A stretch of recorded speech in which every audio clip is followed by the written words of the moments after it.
नमस्कार साथियों, online platform career बनाओ में सबका दिल से स्वागत है। कैसे हो? उम्मीद करता हूँ सब बढ़िया होंगे और सबकी तैयारी भी बहुत शानदार चल रही होगी। हम आपके लिए सीआरपीएफ ट्रेडमैन का 40 दिन का क्रैश कोर्स लेके आ रहे हैं। उसमें हम काफ़ी इंपॉर्टेंट क्वेश्चन कराने वाले हैं।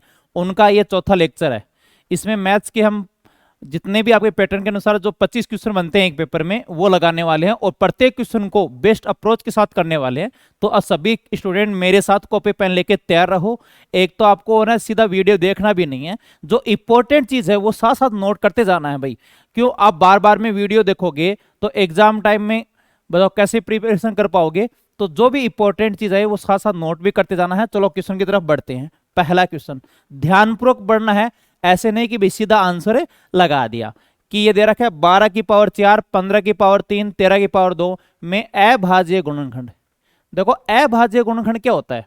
वह संख्या जिनके जो गुणनखंड है वो अभाज्य संख्या हो। जैसे 6 है, 6 का अभाज्य गुणनखंड 1, 2, 3 और 6 है। लेकिन इसमें प्राइम फैक्टर कौन है? 2 और 3। यानी इनके जितने भी फैक्टर हैं उसमें आपको प्राइम फैक्टर ढूंढने हैं, अभाज्य गुणनखंड ढूंढने हैं। तो देखो 12 की पावर 4 ये क्वेश्चन दे रखा है। 12 की पावर 4 है, 15 की पावर 3 है, 13 की पावर 2 है। अब 12 के ऐसे टुकड़े करो जो प्राइम नंबर हो, 2 गुणा 2 गुणा 3 की पावर 4। 15 को लिखेंगे 3 गुणा 5 की पावर 3 और इसे लिखेंगे 13 की पावर 2। ठीक है। अब क्या करना है? अब तीन टुकड़े हैं तो 3 से गुणा कर लो इनको। देखो इनका शॉर्टकट है कि कितने टुकड़े हैं, 1 2 3, प्रत्येक टुकड़ा इनका प्राइम नंबर है। जैसे 12 का टुकड़ा तो ये भी हो सकता है 6 गुणा 2 12, 4 गुणा 3 भी 12, लेकिन 4 अभाज्य संख्या नहीं है, 6 भी अभाज्य नहीं है। प्रत्येक टुकड़ा अभाज्य होना चाहिए। तो आप ऐसे भी कर सकते हो, 12 में 2 का भाग दोगे 6, ऐसे टाइम लगेगा। इनके 12 के टुकड़े तो कर ही सकते हो और प्रत्येक टुकड़ा क्या होना चाहिए इस बात का ध्यान रखोगे, अभाज्य संख्या होना चाहिए। तो अब इनको डाइट कर लिया करो कि 3 टुकड़े हैं तो 3 गुणा 4 प्लस ये 2 टुकड़े हैं तो घात को 2 से गुणा करोगे। देखो यहां 3 टुकड़े हैं तो घात को 3 से गुणा करोगे, 2 टुकड़े हैं तो घात को 2 से गुणा करोगे। यहां एक ही टुकड़ा है, 13 का कोई टुकड़ा नहीं होने वाला, खुद प्राइम नंबर है। तो ये हो गया 12, 3 दूनी 6, 18 और 2 20। तो टोटल फैक्टर है वो कितने आ जाएंगे बताओ? 20 आ जाएंगे। टोटल फैक्टर कितने आ जाएंगे? 20 आ जाएंगे। अब ये कहेंगे 3 से कैसे गुणा किया है, इसलिए क्या है देखो, हम इसे 2 की घात 4 लिख सकते हैं, घातांक के अनुसार हम ये लिख सकते हैं। अब टोटल ये 2 की घात 4 का मतलब 2 के 4 टुकड़े, तो 4 टुकड़े 4 टुकड़े 4 टुकड़े, तो बताओ गुणा हुआ कि नहीं हुआ? तो एक बार फिर से समझाता हूं। क्वेश्चन क्या कह रहा है देखो, अभाज्य गुणनखंड, जो गुणनखंड है वो क्या होना चाहिए? अभाज्य। अब देखो ये तो बताने वाला हूं कि भाज्य क्या होगी, अभाज्य। अभी क्रैश कोर्स चल रहा है, ये तो शुरुआत में जब चैप्टर स्टार्ट करते हैं वहां बताया जाता है, शुरुआत में जब सिलेबस स्टार्ट हुआ हो। अब तो महीना भर एग्जाम का बच्चा है, तो ये नहीं कि मुझे छोटी छोटी सी बातें बतानी पड़ेगी। सम संख्या क्या होती है, भाज्य सब जानते हैं, अभाज्य संख्या। तो इनके टुकड़े ऐसे करो जो अभाज्य। तो देखो तीनों टुकड़े अभाज्य हैं। अब 3 टुकड़े है ना यहाँ पर, तो घात को 3 से गुणा करोगे। 2 टुकड़े बन रहे हैं 15 को, तो घात को 2 से गुणा करोगे। एक ही टुकड़ा बन रहा है, ये खुद अभाज्य है, तो 2 एकम 2 कितना आ जाएगा? 20। अब मेरे साथ एक क्वेश्चन और लगाओगे आप। बहुत ही प्यारा क्वेश्चन लेके आया हूं आपके लिए। जैसे ये दे दिया 28 की पावर 5 और ये दे दिया 18 की पावर 3, ठीक है, और 7 की पावर 2 में अभाज्य गुणनखंड। एक तो आप जैसे ये क्वेश्चन है बिना पेन पेन से चलाई कर सकते हो। अब दिमाग में सोचो 28 के कितने टुकड़े बनेंगे जो अभाज्य हो? 2 दूनी 4, 4 7 3 टुकड़े, तो 3 5 15। एग्जाम में कम से कम लिखा करो, यहां पर भी 3 टुकड़े, 2 गुणा 3 गुणा 3, तो 3 3 9, एक ही टुकड़ा बन रहा है 2, तो 9 2 11 और 15 कितना हो जाएगा? 26 आंसर आ जाएगा। देखो ऊपर तो क्वेश्चन था, एग्जाम में इतना ही लिखना पड़ेगा, है ना। जितना फास्ट करोगे उतना ही आपके लिए बेनिफिट होगा। अब फिर से समझाता हूं। देखो कौन सा गुणनखंड है? अभाज्य गुणनखंड, यानी प्राइम फैक्टर। हिंदी नहीं समझ में तो इसे बोलते हैं प्राइम फैक्टर। अब ध्यान दीजिए भाई, इनका टुकड़ा बनेगा 2 गुणा 2 गुणा पावर 5, 2 गुणा 3 गुणा 3 की पावर 3, 7 की पावर 2, तो 5 गुणा 3 प्लस है भाई, ये सब क्या है? ऐड करने पड़ेंगे। 3 टुकड़े हैं तो 3 गुणा 3 और एक ही टुकड़ा है तो 2, तो कितना हो गया 15, 9 और 2, तो टोटल गुणनखंड कितने हो गए 26। उम्मीद है अच्छे से समझ में आ गया होगा। चलो आगे क्वेश्चन की तरफ बढ़ते हैं। और आपको और बढ़िया करना है ये प्राइम फैक्टर, तो मैं उनके लिए जल्दी ही एक सीरीज लेके आ रहा हूं। इसमें हम अभाज्य गुणनखंड, कुल गुणनखंड, सम विषम पूरे टाइप बनते हैं, जितने भी गुणनखंड के सब क्वेश्चन बनते हैं वो सब उनके लिए स्पेशल 1-1.5 घंटे की क्लास लेके आ रहा हूं। चलो आगे बढ़ते हैं। अब है ये संख्या दी है 1 गुणा 3 गुणा 5 गुणा 247 और 249 को, यानी इनके गुणा में अंत में दाईं ओर शून्य, अंत में दाईं ओर शून्य कितना आएगा? तो बताओ शून्य कौन लाता है? जब सम संख्या 5 से मल्टीप्लाई होती है तब शून्य आता है। जैसे 2 गुणा 5 10, ठीक है। 3 गुणा 5 जैसे 15, यहां शून्य नहीं है, क्यों? 5 के साथ विषम संख्या है। जैसे 4 गुणा 5 20, अंत में शून्य, तो अंत में शून्य का मतलब सम संख्या होनी चाहिए और 5 होना चाहिए। तो बताओ विषम संख्या में सम संख्या क्या है क्या? नहीं है। यहां पर एक भी सम संख्या नहीं है, तो शून्यों की संख्या कितनी हो जाएगी बताओ? 0 हो जाएगी। उम्मीद समझ में आ रहा है कि हाँ तेरी आदत नहीं सुधरने वाली, तू तो सो के वीडियो देखेगा, है ना, सोता रह जाएगा और दुनिया आगे बढ़ जाएगी। अरे भाई रील देख रहा है क्या है? मैथ है, नोट्स बनाना स्टार्ट कर दे। और कॉपी पेन पड़ा तुम्हारे पास? इनको सजाने के लिए लेके आया क्या? नोट करना स्टार्ट कर। अब देख तुम्हारे कारण मुझे दोबारा बताना पड़ेगा।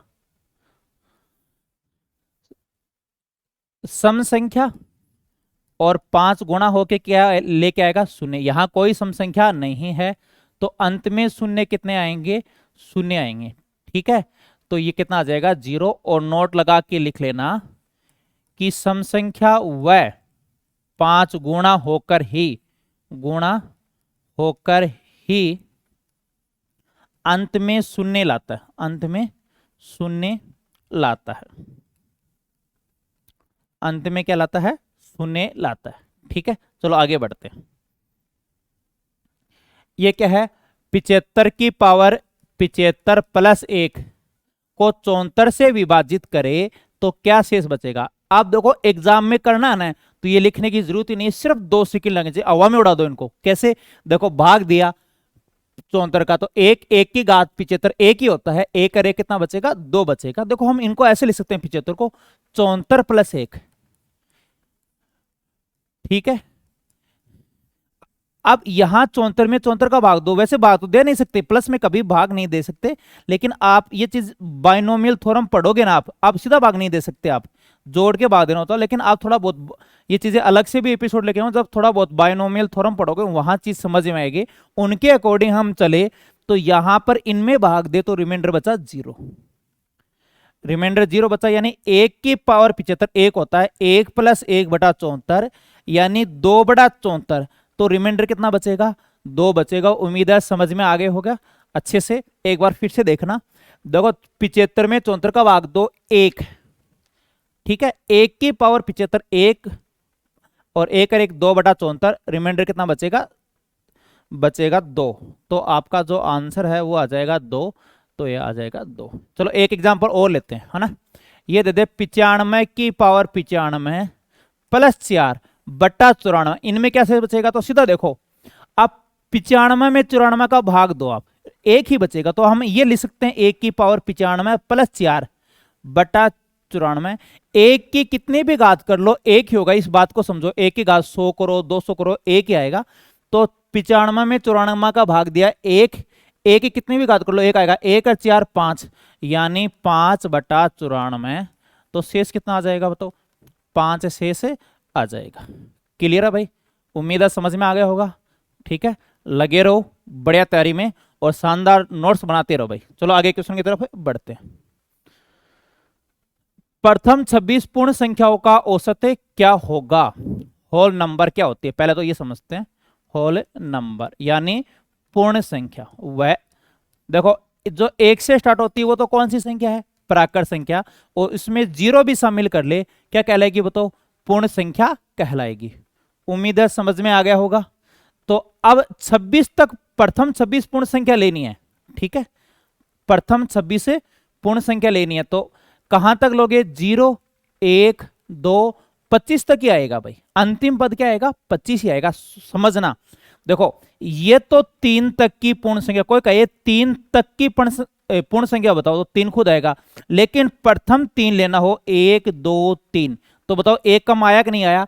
यहां 26 तक नहीं है, प्रथम 26 पूर्ण संख्या है, तो 1 कम आएगा, 25 तक ही आएगा। ये देखो ये 3 तक की पूर्ण संख्या है, ये 1 2 3 प्रथम 3 है, तो 1 कम हुआ कि नहीं हुआ। तो यहां पर प्रथम 26 पूर्ण संख्या लेंगे तो 25 तक आएगा, इसी कारण ये एग्जाम में ज्यादा आता है। और ये क्वेश्चन आ जाए तो मोस्टली बच्चे गलत करते हैं, कुछ बच्चों को तो ये भी नहीं ध्यान है जो पूर्ण संख्या है, लेकिन वो आपके कॉम्पिटिटिव नहीं है, लेकिन कई जल्दबाजी में लास्ट अंक 26 कर देंगे, 25 ही आएगा। तो 0 + 25/2 और 25 का आधा होता है 12.5, कहीं दिखाई दे रहा है क्या, तो ये मान आ जाएगा 12.5। कोई क्वेश्चन तो नहीं छूट गया, एक बार शुरू से देखता हूं मैं। भाज्य गुणनखंड कर ही लिया आपने, है ना। अभी 3 नंबर, अच्छा 4 नंबर छूट गया है ना, चलो आगे आ जाएगा। चलो आगे बढ़ते हैं। 6 नंबर, x + 1/x = 4, तो घात 6 का मान क्या होगा। बहुत प्यारा क्वेश्चन है, नोट कर लेना भाई, ये काफी इंपॉर्टेंट, इसमें 2-3 क्वेश्चन एक साथ हो जाएंगे। पहले इस बात को समझो कि जब x + 1/x बराबर यदि a है, ठीक है, तो यदि इनसे आप ये निकालोगे कि इनका मान बताओ, स्क्वायर का मान, तो स्क्वायर निकालने का फॉर्मूला संख्या का तो स्क्वायर, यदि प्लस है तो विपरीत निशान आ जाएगा -2। स्क्वायर निकालने का फॉर्मूला संख्या का स्क्वायर -2, और इन्हीं से क्यूब निकालने आपको, संख्या की क्यूब, तो क्या होगा a की क्यूब प्लस है तो -3a। ये 2 फॉर्मूले बनेंगे, इन पर अच्छे से क्वेश्चन बनते हैं। लेकिन घात 6 कब आएगा, पहले क्यूब निकाल लो, फिर एक बार और स्क्वायर कर दो, तो घात क्या आ जाएगी, 6 आ जाएगी। तो पहले क्यूब निकालो, ध्यान दीजिए। अब टोटल कैंडिडेट ध्यान दोगे, बहुत प्यारा क्वेश्चन है ये। x + 1/x = 4, पहले इनसे क्यूब निकालो। क्यूब, अब ये नहीं कि एग्जाम में ऐसे करने लग जाओ, एक तो बेसिक तरीका है, इधर a + b की होल क्यूब करो, लेकिन सब ऐसे करोगे तो कंपटीशन नहीं निकलेगा। ये क्वेश्चन में एक एक क्वेश्चन में ऐसी स्टेप 4-4 5-5 बार आ जाती है। कई बच्चे क्या करते हैं, a की क्यूब b क्यूब 3ab, नहीं, कंपटीशन नहीं निकलेगा, ये क्लास 8-9 का काम है ना। तो अब क्या है, 4 की क्यूब प्लस तो -3 इंटू संख्या, ये जो आपका आंसर है वो कितना आ जाएगा बताओ, 52 आ जाएगा। अभी तो क्यूब का यह है ना, खुश होने की जरूरत नहीं है, कितना जल्दी आंसर आ रहा है। अब एक बार और स्क्वायर करेंगे, देखो ये तो दोनों तरफ स्क्वायर करो, तो इनका स्क्वायर करेंगे तो a² 3 दूनी 6 plus b² plus 2ab 2x³ 1/x³ बराबर 52 का स्क्वायर। अब ये 2 माइनस में आ जाएगा, लेकिन जरूरत ही नहीं है, स्क्वायर वाले अप्रोच लगा दो। अब जब इनका स्क्वायर करेंगे तो घात 6 बन जाएगी, तो सीधा स्क्वायर में भी शॉर्टकट लगाओ, संख्या का स्क्वायर -2, ठीक है। तो 2704 -2 2702 आ जाएगा, है ना। तो आंसर आ जाएगा 2702 आ जाएगा। बहुत ही प्यारा क्वेश्चन है। जैसे ऐसा मान दे दे क्यूब निकाले तो सीधा निकाल सकते हो, संख्या क्यूब -3 गुणा संख्या, तो कितना आ जाएगा 52। फिर जब इनका स्क्वायर करे तो स्क्वायर निकालने का सीधा फॉर्मूला है a² -2, तो 52 का स्क्वायर -2 आ जाएगा। चलो अब एक बार नोट कर लो, इनका स्क्रीनशॉट ले लो, एक बार स्क्रीनशॉट ले लिया ना सबने। अब एक बार फिर से बताता हूं, हाँ स्क्वायर करके क्यूब कर दो या स्क्वायर कर लो। पहले तो देखो स्क्वायर निकालो इनसे, यदि ये कंडीशन दे रखी हो, इनसे पहले स्क्वायर निकालो। स्क्वायर निकालने का फॉर्मूला है संख्या का स्क्वायर -2 14। अब क्यूब करो तो क्यूब करते घात 6 हो जाएगी, तो क्यूब निकालने का फॉर्मूला क्या है बताओ, संख्या की क्यूब -3 गुणा संख्या, ये होता है 2744 -42, ये आ जाएगा 2702। आपका आंसर कितना आ जाएगा 2702, ठीक है। अब कई बच्चे इस क्वेश्चन को पहली बार लगा रहे हैं, डरना नहीं है भाई। कई तो इस अक्स वाई से खानदानी दुश्मनी रहती है, इस प्रकार के क्वेश्चन आते ही छोड़ देते हैं। एक अजीबोगरीब कहानी है ना, विश्वास नहीं होगा। हमारा एक क्लासमेट था, वो बता रहा था कॉलेज टाइम में कि जब मैंने 10वीं पास की, है ना, तो एक ने गाइड ला दी कि भाई तू तैयारी कर ले, है ना, पहले से तैयारी कर ले। जब उनकी एज बता रहा था लगभग 16 साढ़े 16, उसने प्रतिशत निकाल लिया, लाभ आने निकाले। जब घातांक करनी आया, है ना, और सरलीकरण आया, उसमें अक्स वाई दिखी तो बेच के आइसक्रीम खा गया, है ना। तो कहो कि तो अक्स वाई से खानदानी दुश्मनी रहती है, तो ऐसा कस्टमर तो नहीं है कोई। अक्स वाई आते किताब को बंद कर दे। एक क्वेश्चन और लगाते हैं, चलो यदि ये दे दिया x प्लस 1/x बराबर 3, तो घात 6 का मान। अभी मैंने फॉर्मूला बताया था, स्क्वायर निकालने का फॉर्मूला तो बताया था शॉर्टकट प्लस -2, यानी प्लस जाके आगे माइनस हो जाएगा। और क्यूब निकालने का फॉर्मूला बताया था संख्या क्यूब प्लस माइनस 3 गुना संख्या, है ना।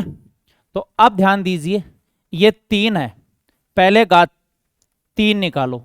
तो घात 3 निकालने का फॉर्मूला देखो, a की क्यूब प्लस तो -3a 18 घात 6, स्क्वायर निकालेंगे तो संख्या का स्क्वायर -2, ठीक है। 18 का स्क्वायर 324 -2 कितना आ जाएगा 322, आपका क्या आ जाएगा आंसर आ जाएगा। उम्मीद है समझ में आ गया होगा, ठीक है। स्क्रीनशॉट ले लेना। एक टाइप के मैंने 2 क्वेश्चन बता दिए, फिर भी नहीं समझ में आ रहा है ना, तो वीडियो बैक करके दे सकते हो। फिर भी नहीं समझ में आ रहा है ना, तो थोड़ा रुक के चाय पानी पी के और वापस शिफ्ट हो जाना, है ना। और फिर भी नहीं समझ में आएगा तो फिर हालात तो पाकिस्तान से बुरे ही हैं। अगले क्वेश्चन की तरफ बढ़ो। हाँ, ये बहुत प्यारा क्वेश्चन है। एक व्यक्ति किसी स्टेशन ए से बी की यात्रा 36 किलोमीटर प्रति घंटा की समान चाल से चलता है, 75 किलोमीटर प्रति घंटा की एक समान चाल से ए पर वापस आता है। पूरी यात्रा में उसकी औसत चाल क्या है। तो सबको पता है औसत चाल का फॉर्मूला क्या होगा, जब 2 औसत चाल दियो तो 2ab a plus B apply कर लेना। 2 गुणा 36 गुणा 45, नीचे a प्लस बी, 36 प्लस 45 कितना हो जाएगा 81, है ना। 36 प्लस 45, अब कट रहा है 9 5 45, 9 9 81, 9 चौक 36, 20 दूनी 40 किलोमीटर प्रति घंटा। नॉर्मल है, फॉर्मूला अप्लाई करना है।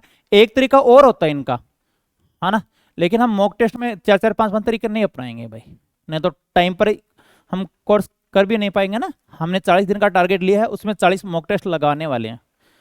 इनका एक तरीका और होता है, इनका एलसीएम लेके भी कर सकते हो। जैसे 36 45 बिना फॉर्मूले के एलसीएम 180 आ गया, भाग 5 12 जा रहा, तो फिर चाल का फॉर्मूला होता है दूरी बड़ा समय, 180 आने की 180 जाने की, टोटल समय 9, 20 इंटू 2 कितना आ जाएगा 40। इनका एक तरीका और होता है, एक दो मेथड और हैं, लेकिन हमें रिकॉर्ड नहीं बनाना है, हमें अच्छे से क्लियर करना है ताकि एग्जाम क्लियर हो जाए भाई। चलो अगले क्वेश्चन की तरफ बढ़ते हैं। हाँ, ये रनों वाला बहुत क्वेश्चन है। ये क्वेश्चन फिक्स ही रहता है, औसत का सबसे ज्यादा बार पूछे जाने वाले क्वेश्चनों में से, है ना। एग्जामिनर का बहुत ज्यादा लगा हुआ। करो, एक क्वेश्चन तो आप करोगे, कमेंट बॉक्स भर दो आंसर से, फटाफट निकालो आंसर, बैठे मत रहो। जब तक पानी पिए उतनी देर में तो निपटा दो।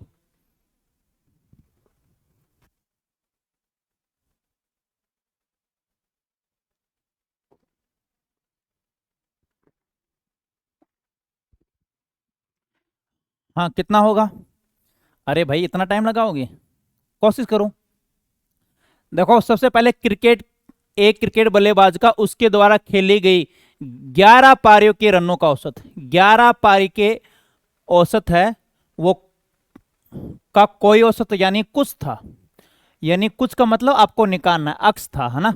12वीं पारी में वो 90 रन बनाता है, जिनके कारण औसत क्या हो जाता है 5 कम हो जाता है। 12वीं पारी के बाद रनों का औसत है क्या है, इस बात को समझो। देखो क्रिकेट के एक बल्लेबाज का उनके द्वारा खेले गए 11 पारी का औसत कुछ था, 12 पारी में 90 रन बनाए जिससे औसत 5 कम हो गया। तो 12वीं पारी के बाद रनों का औसत क्या था। सबसे पहले बताओ पारी कितनी होगी, 12 पारी होगी। आपको डिफरेंस निकालना है, यानी अंतर निकालना है। देखो 11 पारी थी, यहां एवरेज क्या था, कोई यानी कुछ था, आपको ध्यान नहीं था। लेकिन 12वीं पारी में वो 90 रन बनाता, तो 12वीं पारी में आप वो कितना भी रन बनाए पारी गिनी जाएगी, चाहे वो 12 पारी खेल रहा, 12वीं पारी खेल रहा, आते ही बोल्ड हो जाए, लेकिन पारी गिनी जाएगी। तो लास्ट पारी है 12 और एवरेज 5 कम हो गया, यानी टोटल डिफरेंस कितना आ गया 90। अब इनसे 2 पारी का आएगा। देखो डायरेक्ट कंसेप्ट है, ये बहुत इजी कंसेप्ट है। एक तो आएगा अंतिम से पहले 11 पारी तक का मान आएगा, एक आएगा 12 पारी तक, और दोनों पूछ सकता है, ठीक है। हाँ, तक या बाद एक ही वर्ड है, 11 पारी तक या 11 पारी के बाद। कई 11 पारी के बाद 12 पारी करेंगे, नहीं 12 नहीं 11 ही होगा। 12 पारी तक या 12 पारी के बाद एक ही शब्दावली है, 12 पारी तक, यानी 12 पारी कंप्लीट हो चुकी है। 12 पारी के बाद तो 13 नहीं 12, यानी वो मैच पूरा हो चुका है। ठीक है, इस बात का ध्यान रखना। तो सबसे पहले ये पारी आएगी, कैसे आएगी? अंतिम पारी में 90 रन बनाए, ये 60 है, सॉरी ये कितना है 60। तो अब ये 90 में 60 जुड़ जाएगा। जब एवरेज कमी हो जाती है, जब कमी में क्या करेंगे? प्लस करेंगे, और वर्दी में क्या करेंगे? माइनस। 60 जोड़ दोगे तो ये आ जाएगा 150।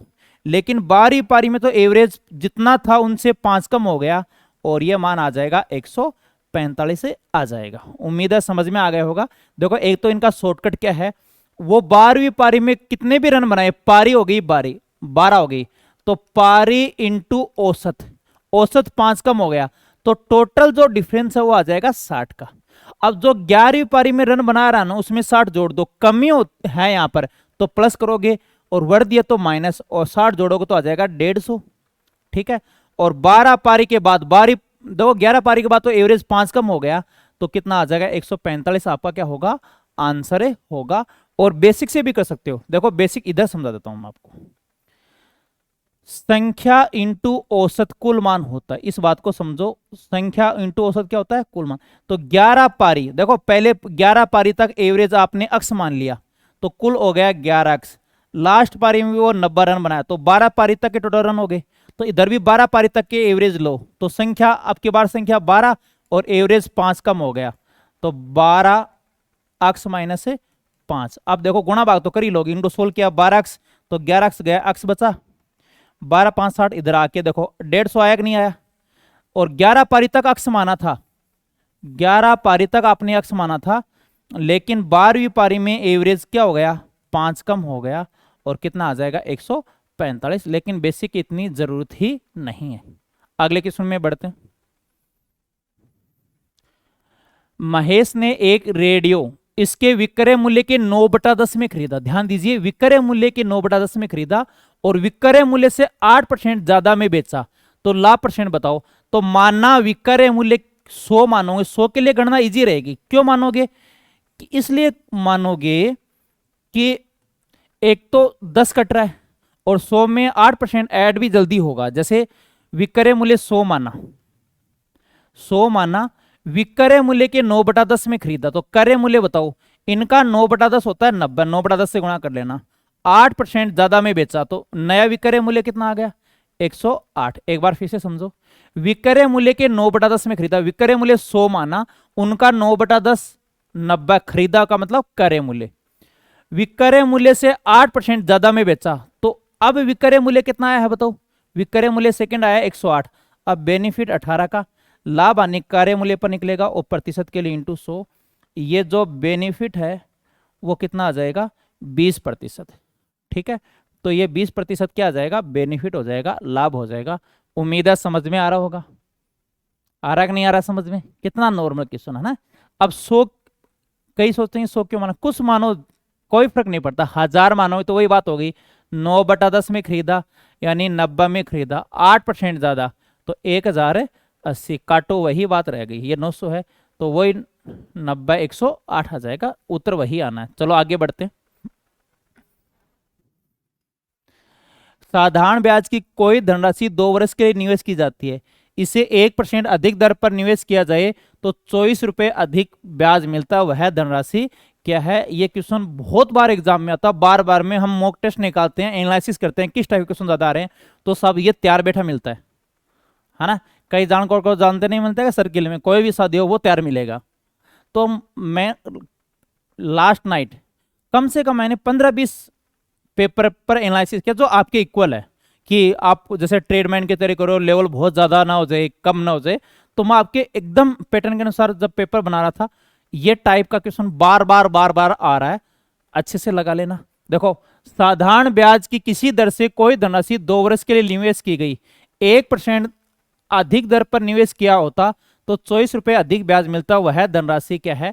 तो अंतर बताओ, ब्याज का अंतर निकालो, यानी ब्याज का डिफरेंस कितना आ गया? समय इंटू दर ब्याज होता है। जब देखो समय 2 वर्ष है, दर 1% अधिक बढ़ी, तो जो डिफरेंस है वो कितने का आ गया? 2%। जैसे आप दर कुछ ही मानो, माना दर 10% है, अब दर 1 बढ़ाओ तो 11 हो गई और समय 2 साल है, तो अब टोटल डिफरेंस देखो कितना आ गया, ये 22 है ये 20, तो जो टोटल डिफरेंस है वो कितना आ जाएगा 2%। अब 100% का मान निकालना पड़ेगा, क्यों, आपने टाइम इंटू दर को गुणा किया तो वहां मूलधन 100 होता है। देखो मूलधन 100 मानो, मूलधन गुणा समय इंटू दर बटा 100, ये ब्याज का फॉर्मूला, 100 से 100 कट गया। जब टाइम इंटू रेट को किया तो वो ब्याज आया है, वहां मूलधन 100 है, तो 100% का मान निकालो। देखो इधर तो डिफरेंस 2% का है, इधर डिफरेंस है 24, 2% बराबर 24, तो 100% बराबर क्या होगा, 100% बराबर 24 को 100 से गुणा करोगे, 2 का भाग दोगे, तो ये मान कितना आ जाएगा बताओ, 1200 आ जाएगा। उम्मीद है समझ में आ गया होगा, निपटा दोगे। एक बार फिर से देखो, ब्याज का अंतर डायरेक्ट निकालो, बेसिक बहुत बड़ा हो जाएगा, है ना, कि समय 2 साल है और दर 1% बढ़ रही है, तो 2 एकम 2, 2% बढ़ती हुई, और इधर अंतर कितना है बताओ, इधर अंतर 24, तो इधर भी ब्याज का अंतर 2%, 100% के लिए 100 से गुणा 2 का भाग दोगे और ये मान कितना आ जाएगा, 1200 आ जाएगा। उम्मीद है समझ में आ रहा होगा, ठीक है। इस क्वेश्चन को जरूर नोट कर लेना, स्क्रीनशॉट ले लो, लेकिन स्क्रीनशॉट के बजाय थोड़ा बहुत नोट करोगे वो बेटर रहेगा। स्क्रीनशॉट कोई परमानेंट नोट्स नहीं होते हैं भाई। एक ऑफलाइन में बच्चा बता रहा था, बोलो सर मैंने 1000 स्क्रीनशॉट है ना ले रखे थे, मैंने सोचा कि ये बढ़िया नोट्स बना लिए। एक दिन क्लोज आदमी की बर्थडे के लिए पिक नहीं मिली, उसका बर्थडे था और पिक नहीं मिली, तो गुस्से से सबको निपटा दिया। और क्लोज को तुम समझ सकते हो, है ना, मैथ पढ़ रहे हो। तो अब ऐसे नोट्स मत बनाया करो भाई, स्क्रीनशॉट ले लिए हैं, लास्ट में 1000 2000 इकट्ठे हो जाएंगे तो वो नोट्स बन जाएंगे। स्क्रीनशॉट परमानेंट नोट्स ना हुआ करते। अगले क्वेश्चन की तरफ बढ़ते हैं, चलो। ये बहुत प्यारा क्वेश्चन है कि इनको ऐड करेंगे तो क्या आएगा, आपको सबको पता है कि इस फॉर्म में क्वेश्चन हो कि a plus b, a minus b, a minus b, a plus b, तो क्या होगा, इनको वज्र गुणा करो, a प्लस बी का स्क्वायर, a माइनस बी का स्क्वायर जोड़ेंगे तो 2a square plus B square, नीचे a plus b, a minus b क्या होगा, a square minus b square होगा। तो अब देखो ये a माइनस बी का स्क्वायर, a प्लस बी का स्क्वायर क्या होगा, 2a स्क्वायर। देखो रूट 7 को a मानो, यहां लिख देता हूं, रूट 7 को a मानो और दो ही संख्या रूट 5 को क्या मानोगे b, तो ये फॉर्मूला लगेगा। देखो इस फॉर्म में हो तो a प्लस बी का square, a minus b square, आगे पीछे कर लो कोई फर्क नहीं पड़ेगा इनसे, ठीक है।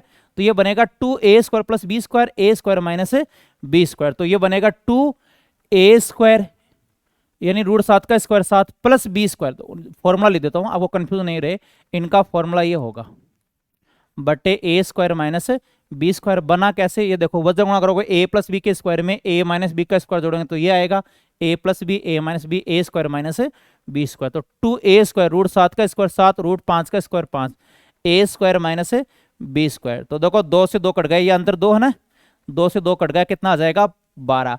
और कई तो ऐसे बताते हैं, है ना, क्या करते हैं, अरे कुछ नहीं करना ऐसे क्वेश्चनों में, ये 7 और 5 जोड़ दो, ये मूर्ख बनाने की विधि है भाई, इसलिए जुड़ गया कि यहां 2 का डिफरेंस है, 2 से 2 कट गया, जुड़ गया। यदि अंतर 1 होता तो सीधा नहीं जुड़ता। इस बात को ध्यान रखो कि जरूरी नहीं कि अंतर 2 ही देगा, तो इनका बेसिक अच्छा कंसेप्ट है, तो मान कितना आ जाएगा 12 आ जाएगा। हाँ तू उदास बैठा भाई, बताऊंगा इतना ज्यादा उदास होने की जरूरत नहीं है, एक छोटा सा क्वेश्चन है और नहीं समझ में है और इतना उदास कैसे, जीवन तो पूरा ही पड़ा है।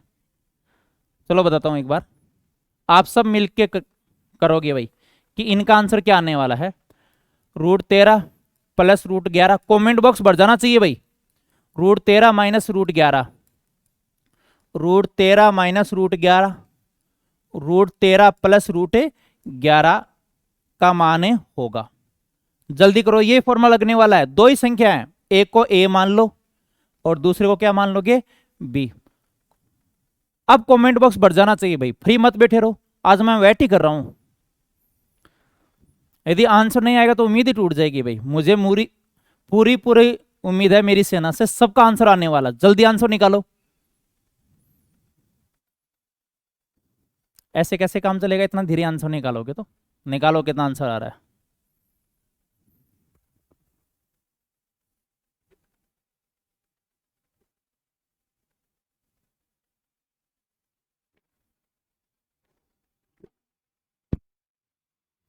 देखो ये होगा 2a square plus B square, A square minus b², 2 से 2 कैंसिल, कितना आ जाएगा बताओ 24। तो ये जो आंसर है वो कितना आ जाएगा 24 आ जाएगा। उम्मीद है समझ में आ रहा होगा। ठीक है, अगले क्वेश्चन की तरफ बढ़ते हैं। किसी परीक्षा में पास होने के लिए अधिकतम अंक 36% लाना आवश्यक है। ठीक है, और 113 अंक प्राप्त किए और 85 अंक से फेल हो गया, तो परीक्षा में अधिकतम अंक कितने हैं? एक तो आप ये समझो, जैसे 3% बराबर 15, थोड़ा सा अलग हट रहा हूं, तो ये बताओ 100% बराबर क्या होगा? सीधा तरीका याद रखो, बार बार में आएगा, मैं प्रतिशत इस क्वेश्चन से कनेक्ट करके बताता हूं आपको, इस बात का ध्यान रखो। 100% के लिए 100 से गुणा 3 का भाग दोगे 500 आ जाएगा। उम्मीद है समझ में आ गया होगा। दूसरी बात ये समझना है, उत्तीर्णांक कैसे निकालते हैं? उत्तीर्णांक यानी मैक्सिमम अंक, उत्तीर्ण होने के लिए आवश्यक अंक। जैसे आपका कोई दोस्त है, उनके 80 नंबर बने किसी पेपर में, कोई भी भर्ती का रिजल्ट आया 80 नंबर बने और 2 से फेल हो गया, तो बताओ कितना है कट ऑफ? 82 हुआ कि नहीं हुआ? किसी लड़के के 80 नंबर आए और 2 नंबर से फेल हो गया, तो कितने चाहिए? 82 चाहिए, है ना। तो इसी प्रकार उत्तीर्णांक कैसे आएगा? 36% लाना आवश्यक है। ये उत्तीर्णांक है, देखो परसेंटेज में उत्तीर्णांक है 36%। एक लड़के को 113 मिले और 85 से फेल हो गया, तो उत्तीर्णांक हो गया 113 प्लस 85। अब 36% बराबर ये, तो 100% के लिए 100 से गुणा होगा। देखो इनका मान आया है 5 3 8 198। ठीक है, 100% के लिए 36% बराबर ये 198 है भाई। 100% के लिए 100 से तो गुणा और 36 का लग जाएगा भाग। 6 3 18, 6 3 18, 6 6 36, 3300 में और 6 का भाग दोगे कितना आ जाएगा? 6 5 30, 6 5 30, ये आ जाएगा 550। तो आपका जो आंसर है कितना आ जाएगा? 550 आ जाएगा। स्क्रीनशॉट ले सकते हो। ये बहुत प्यारा क्वेश्चन है। ठीक है, दो संख्याओं का योग कितना है? 36 है। मैं से तथा लय से कितना है? 3 और 105 है। तो इन संख्याओं के व्युत्क्रमों का योग क्या है? बहुत शानदार ट्रिक बनाने वाला हूं। ये हार्ड क्वेश्चन है भाई। ये क्वेश्चन मैं मॉक टेस्ट में भी डालते रहता हूं, मोस्टली बच्चे गलत करते हैं, क्वेश्चन को देखते ही आगे बढ़ जाते हैं, है ना। ऐसा क्वेश्चन यदि 2 3 भी आ जाता है तो मन में क्या विचार आता है? थोड़ा सा करंट ही पढ़ लेता हूँ या थोड़ी सी साइंस ही ज्यादा पढ़ लेता हूँ। अरे भाई करंट है ना, इन क्वेश्चनों की पूर्ति कर देगा क्या? ये मैथ जरूर और क्वेश्चनों की थोड़ी बहुत पूर्ति कर सकता है, पूरे में से पूरे नंबर लगा के। बहुत ही शानदार मेथड बताने वाला हूँ, किधर ध्यान नहीं भटकना चाहिए। हाँ, दिमाग में और ही कुछ चल रहा है ना। सुबह रील देखी होगी खूब, ध्यान दे इधर। देखो योग कितना है? 36 है। तो और मैसे के साथ जब योग और लैसे दिया हो तो मैसे का भाग लगेगा। मैसे के साथ लैसे दो या योग, मैसे का भाग लगेगा। तो ये तो लैसे है, तो लैसे का जो मान आएगा, अब जैसे भाग दिया ये 12, ये तो योग में आएगा। जब योग में मैसे का भाग दोगे तो वो मान आएगा योग में, लेकिन लैसे में भाग दोगे वो मान आएगा गुणा में। तो गुणा कितना हो गया बताओ? 35। दो संख्या जिनका योग 12 और गुणा 35, तो वो युग्म क्या बनेगा? अब फिक्स हो गया है 7 और 5। यदि ऐसे आ जाए कि दो संख्या जिनका योग 12, तो 1 और 11 हो सकता है। 7 5 बहुत सारे मान हो जाएंगे, 10 11, लेकिन ये तो सहभाज्य नहीं बनेगी 10 और 2 तो, ठीक है ना। लेकिन योग 12 हो और गुणा 35, तो एक ही मान फिक्स हो गया, ये 7 और 5। और रियल संख्या के लिए मैसे से गुणा करो। इनका देखो मैसे कितना है बताओ? 3 है। मैसे से गुणा हो जाएगा रियल नंबर निकालने के लिए, तो 7 3 21 और 5 3 15। अब रियल नंबर आ गए। यदि ये टाइप नहीं समझ में आ रहा तो आप प्ले लिस्ट में जाओ, वहां एलसीएम एचसीएम मैंने पूरा करवा दिया है। वहां पर्टिकुलर युग्म के लिए एक वीडियो डाला हुआ, वहां टोटल यही क्वेश्चन है, तो आप वहां विजिट करके और अच्छे से क्लियर कर सकते हो। और आप ये किया करो, जैसे घातांक करने का कोई क्वेश्चन नहीं समझ में है, ठीक है, तो मैंने बेसिक वीडियो डाल रखे हैं, वहां आप अच्छे से देख लिया करो भाई। एक बार फिर से देखो, योग 36, मैसे का भाग लगेगा भाई। 36 में 3 का भाग दो, लैसे में भी 3 मैसे का भाग दो। लैसे का जो मान है वो आएगा गुणा में, गुणा 35 योग 12। बताओ वो दो ही मान होंगे 7 और 5, लेकिन ये तो को प्राइम नंबर है, ये तो को प्राइम नंबर है। मैसे से गुणा करना पड़ेगा। 3 7 21, 3 5 15। अब रियल नंबर आप देख लो, इनका योग 36 है, मैं से 3 है और लय से 105 है। अब क्या पूछा है? व्युत्क्रम का योग, यानी 21 का व्युत्क्रम 1/21 और 1/15, व्युत्क्रम उल्टा।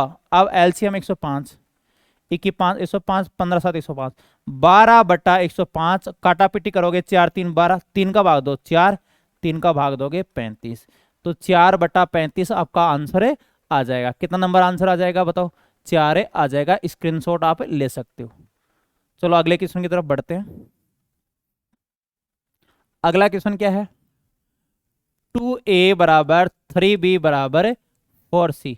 अब कोई भी तीन संख्या बराबर हो तो ए बी सी का रेशियो निकालना। पहले तो इनका एलसीएम देखो, इनको ऐसे लिख सकते हैं 1/2, 1/3, 1/4, लेकिन गलत तरीका ये। अरे लिखोगे इतनी देर में तो उत्तर निकालोगे, एलसीएम तो यहां पर भी लेना पड़ेगा, 12 से गुणा करना पड़ेगा, तो दिमाग में रखो एलसीएम। अरे एक एक शायरी याद रख सकते हो, हाँ? कईयों को 10-10, 20-20 शायरी याद है, तो 12 को माइंड में याद नहीं रख सकते, तो 12 को दिमाग में रखो। 12 लिख नहीं रहा, लिख दिया मैंने, दिखाई दे रहा है कि नहीं दे रहा? 12 दिखाई दे रहा है ना? हाँ, तो 12 में 2 का भाग दो 6, 3 का भाग दो 4, 3। एग्जाम में सीधा निकाला करो।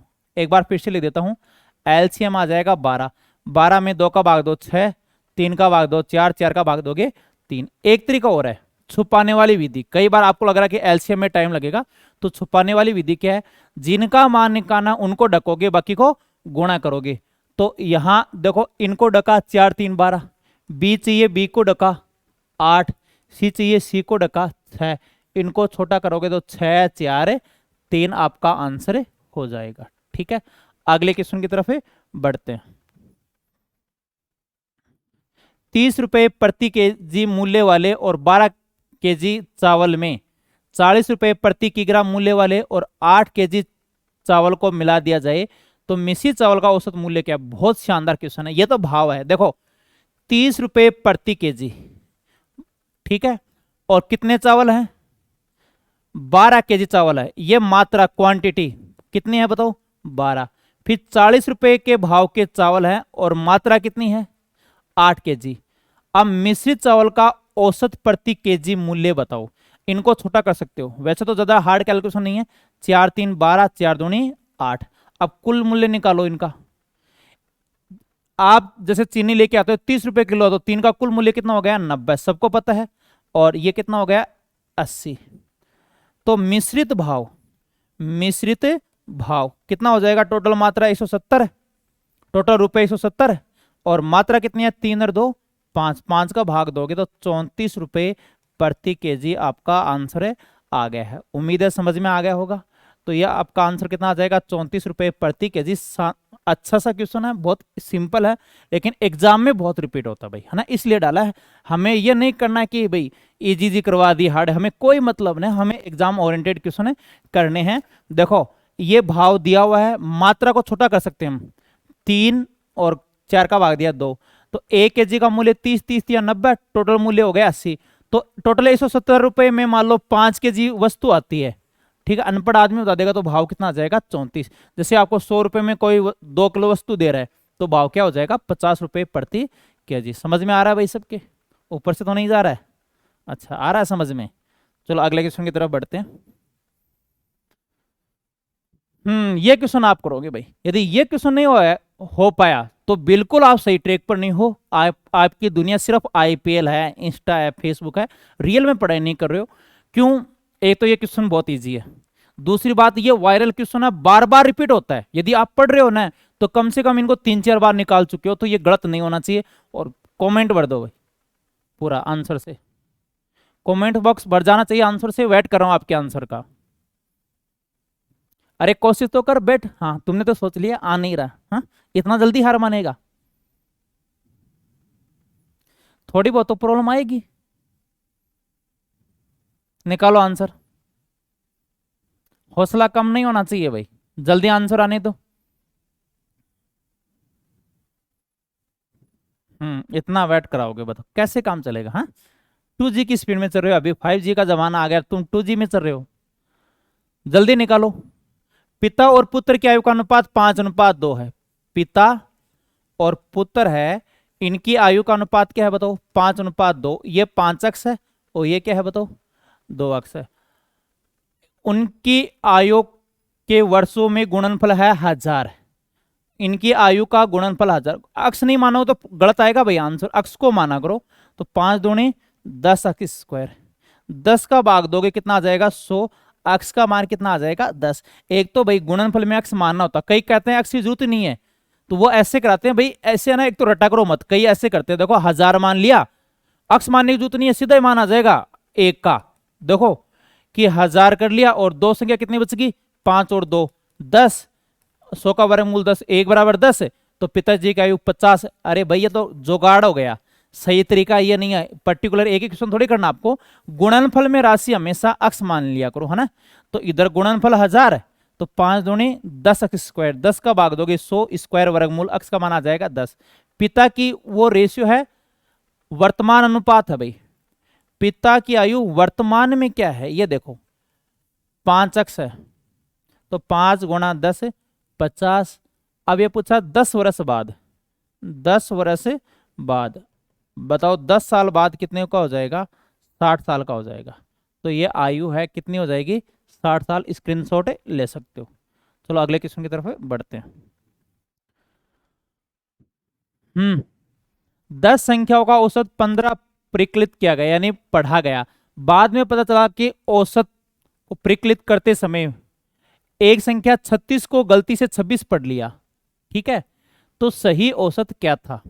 आप एक तो आप ऐसे करोगे, पहले तो बेसिक तरीका बताता हूं, 10 संख्याओं का औसत 15 पढ़ लिया यानी कुल मान हो गया 150। लेकिन क्या है 36 को गलती से, देखो गलती से 36 को 26 पढ़ा, यानी कितना अधिक पढ़ा भाई, 10 कम पढ़ा। 36 को 26 पढ़ लिया यानी 10 कम पढ़ा, तो सही के लिए 10 कम कर दोगे और ये मान आ जाएगा 140। ठीक है, अब सही औसत, सही औसत राशियों का योग बटे राशियों की संख्या, संख्या कितनी है 10, तो ये आ जाएगा 14 आ जाएगा।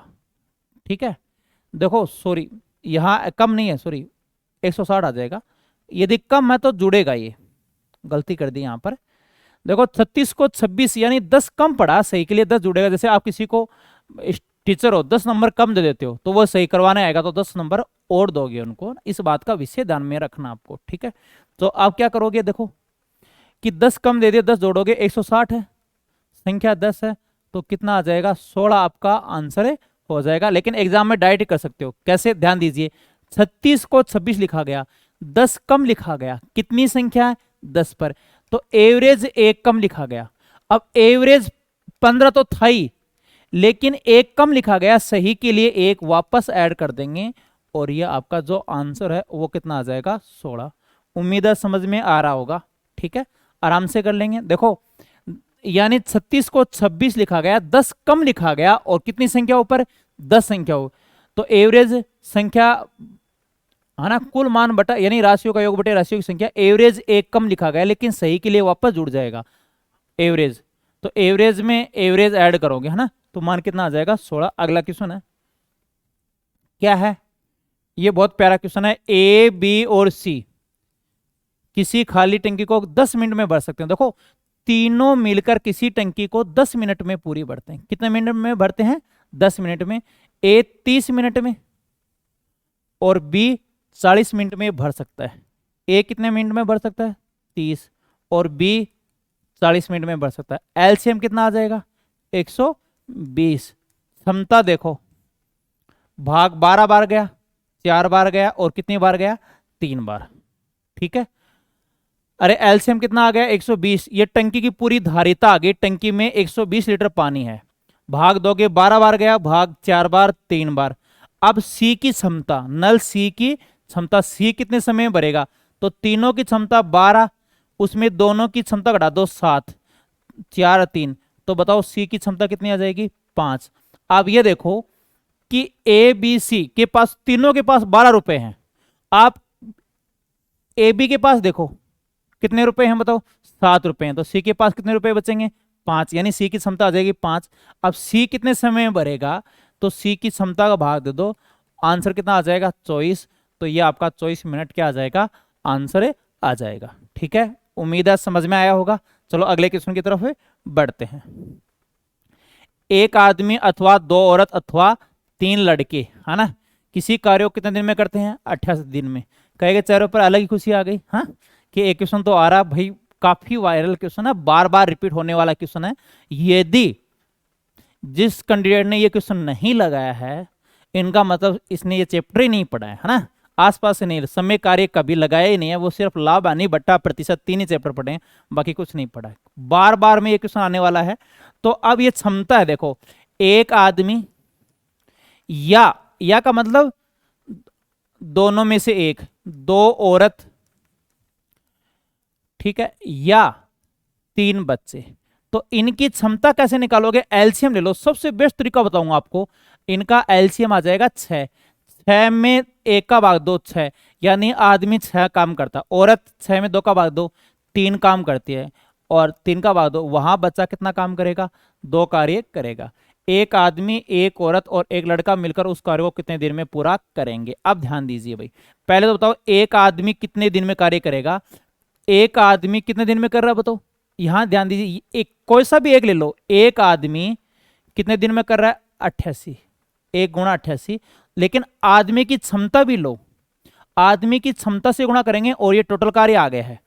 टोटल कार्य कितना आ गया है बताओ? एक बार गुणा नहीं कर रहा मैं, 88 इंटू 6, आपके पास कुल कार्य आ चुका है। यदि ये पैटर्न समझ गए तो बहुत जल्दी आंसर कर पाओगे, ठीक है। अब क्या कह रहा है? एक आदमी, एक औरत और एक बच्चा, तो इनकी क्षमता रखो। एक आदमी की क्षमता 6, एक औरत की 3 और बच्चे की 2, यानी 11 हो गया। 11 8 88, और ये कितना आ जाएगा? 48। तो उस कार्य को कितने दिन में कर लेंगे? 48 दिन में कर लेंगे। बहुत ही शानदार अप्रोच है। यदि इस अप्रोच से क्वेश्चन करने लग जाओगे तो आपको लिखना नहीं पड़ेगा, सिर्फ 2-3 पॉइंट लिखने पड़ेंगे संकेत के लिए, है ना। एक बार फिर से ध्यान दीजिए, एलसीएम लो 6, 6 में 1 का भाग 2 6, 3 का भाग 2 का भाग दोगे 3, और 3 का भाग 2 2, यानी आदमी 6 कार्य करता है, वहां औरत 3 कार्य करती है, बच्चा 2। ये क्षमता आगे मैंने सर्किल में लिखा है, वो क्या है? क्षमता। अब मैंने एक आदमी कितने दिन में कर रहा है? 88। 88 दिन में क्षमता से गुणा करोगे तो कुल कार्य आ जाएगा। अब ये टोटल कार्य हो गया। अब जो पूछा उनसे गुणा कर दो। एक आदमी कितने दिन में? तो आदमी 6 कार्य करता है, महिला 3 और बच्चा 2, तो तीनों का कार्य, एक आदमी का 6 कार्य, एक का 3 और ये 2, टोटल 11। 11 का भाग दोगे 48। अब कईयों के दिमाग में ये चल रहा है कि एक आदमी का क्यों लिया, ये 2 औरतों का कार्य क्यों नहीं लिया? अरे भाई, अथवा, अथवा का मतलब तीनों में से कोई भी एक पुट कर लो आप। अथवा का मतलब तीनों में से एक है यहां पर, है ना। चलो 2 औरत का कार्य ले लो, कुल कार्य आ जाएगा। देखो टोटल वर्क, 2 औरत, एक औरत कितने दिन में कर रही है? देखो सॉरी, 2 औरत कितने दिन में कर रही है? 2 औरत कितने दिन में कर रही है? 88 दिन में। तो औरत की क्षमता से गुणा कर दो। औरत की क्षमता कितनी है? 3। ये टोटल कार्य हो गया। अब है एक औरत, एक बच्चा, एक लड़का, तो इनकी क्षमता ले लो कितने दिन में करेगा? 11 8 88, 24 24 दूनी 48। तो ये दिन कितना आ जाएगा बताओ? 48 से आ जाएगा। उम्मीद है समझ में आ गया होगा। चलो आगे आगे की तरफ बढ़ते हैं। अगला क्वेश्चन क्या है? हाँ, ये बहुत प्यारा क्वेश्चन है। थोड़ा बहुत ट्रिपलेट जानते हो क्या भाई? ट्रिपलेट जानते हो? जैसे पाइथागोरस प्रमेय है, मान लो ये भुजा 25 है, ये 7 है, तो ये कितनी होगी? तो परपेंडिकुलर मान लेते हैं इनको, परपेंडिकुलर। तो क्या होगा? कर्ण का स्क्वायर माइनस आधार का स्क्वायर का रूट, यानी 576 का रूट कितना हो जाएगा? 24। तो मुझे उम्मीद है थोड़ा बहुत आप पाइथागोरस के बारे में जानते होंगे। चलो आप क्वेश्चन लगाते हैं। क्वेश्चन क्या है? एक समचतुर्भुज की एक भुजा और विकीर्ण की माप कितनी है? 10 सेमी। यानी एक समचतुर्भुज है। समचतुर्भुज का मतलब वह चतुर्भुज जिनकी चारों भुजा सेम हो। इनके विकीर्ण की माप कितना है बताओ? 13 है। एक भुजा, सॉरी, एक भुजा की लंबाई कितनी है? 13, और एक विकीर्ण कितना है बताओ? 10 है। तो ये समद्विभाजक होता है। समचतुर्भुज में विकीर्ण क्या होते हैं? समद्विभाजक, यानी जहां काटते हैं वो समान 2 भाग बनाते हैं, और समकोण पर भी काटते हैं। जहां पर भी काटते हैं यहां 90 डिग्री का कोण बनेगा। एक बार ध्यान दीजिए, ये भुजा 13 है, एक विकीर्ण 10 है, तो समद्विभाजक होते तो 5 और 5, तो ए बी सी और डी, ओ पर काटते हैं। तो ओ बी, ए तो डायरेक्ट निकाल सकते हैं 12, क्यों? 90 के सामने वाली भुजा कर्ण, ये डायग्राम बन गया। देखो 90 के सामने वाली भुजा कर्ण, एक भुजा 5, तो तीसरी भुजा 12 आएगी। ये काफी पॉपुलर ट्रिपलेट है कि कर्ण 13 तो भुजा 5 और 12, तो सीधा भी ले सकते हो।